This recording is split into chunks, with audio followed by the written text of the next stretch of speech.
Alam niyo ba kung paano maging successful ang isang grupo? This is Renz! At tatalakayin natin ngayon kung paano maging successful ang isang grupo. Napamahalaga ang isang komunikasyon sa isang grupo.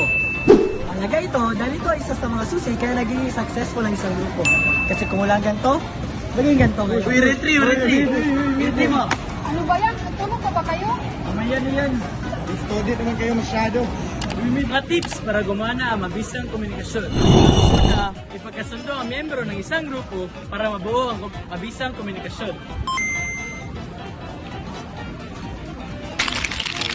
Pangalawa, dapat magbigay ng mga salubin ang bawat miyembro. Ito ang ating gagawin. Susundan natin ito. Kung halimbawa na dapat natin gagawin ngayon. Okay, ito ang ating gawin para mabuo natin ang ating gawin. So, makinig ng mabuti sa opinyon ng bawat miyembro. Lahat ng mga sinabi ng kanina. Pwede natin isama. How did we manage to practice our group cooperation in this specific task? Number 1, understanding each other. We use this so that our group would do effortlessly in this specific task. Number 2, sharing opinions and ideas to the other members. We use this so that we would have many more ideas. What would you think are number 3? Correct. Our number 3 would be communication.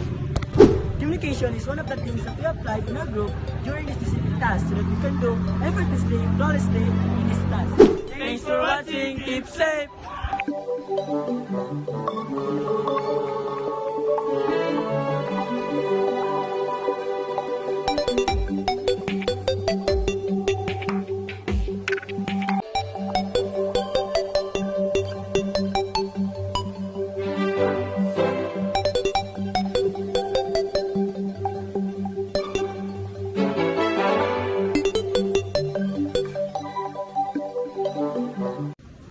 Alam niyo ba kung paano?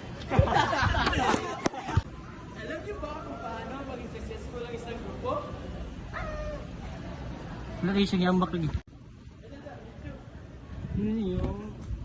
Boss, this is Renz! At tatalakayin natin kung paano maging successful ang isang grupo. This is This is Renz! At Bakit nga ba mahalaga ang komunikasyon sa isang grupo?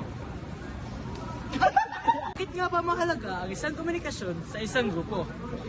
Mahalaga ito dahil ito isa Dame tu cosita, dame tu cosita,